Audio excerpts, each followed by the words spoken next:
أحبابنا إن مع العسر يسرا، وعد من الله لا يتخلف أبدا. أبشروا بعد كل عسر يسر، يعني بجانب كل مشكلة ترى حل موجود. يقول عليه الصلاة والسلام: من أكثر من الاستغفار جعل الله له من كل هم فرجا ومن كل ضيق مخرجا. وعد لا يتخلف، أكثر من الاستغفار، استغفر.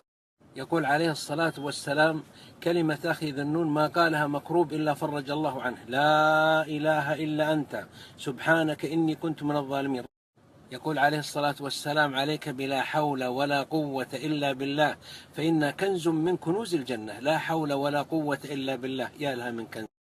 أعظم كلمة في الكون، أجمل عبارة في المعمورة في الدنيا: لا إله إلا الله، لا إله إلا الله، لا إله إلا الله. قيل للصحابة في أحد مع رسول الله صلى الله عليه وسلم: الناس جمعوا لكم الكفار، قالوا حسبنا الله ونعم الوكيل، فانقلبوا بنعمة من الله وفضل لم يمسسهم سوء.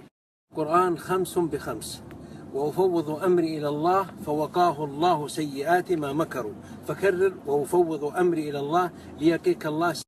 وإذا أصبت بمصيبة فقل إنا لله وإنا إليه راجعون. الجزاء أولئك عليهم صلوات من ربهم ورحمة.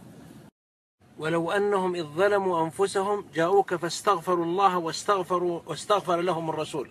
الجواب: لوجدوا الله توابا رحيما.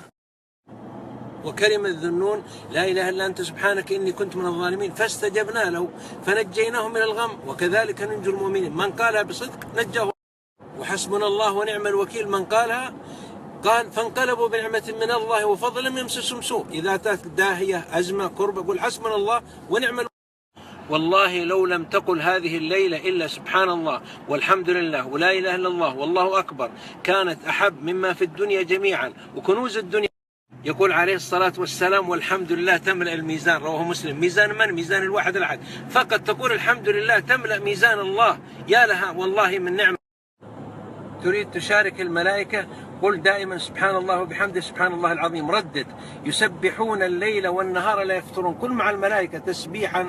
قال ورد عنه صلى الله عليه وسلم أنه قال: من قرأ قل هو الله أحد السورة 10 مرات بنى له الله بيتا في الجنة. الآن نقرأ 10. الآن أنا وإياك نقرأه 10 بس.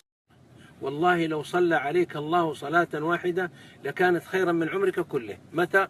إذا صليت على النبي صلى الله عليه وسلم صلى عليك 10. اللهم صل وسلم عليه.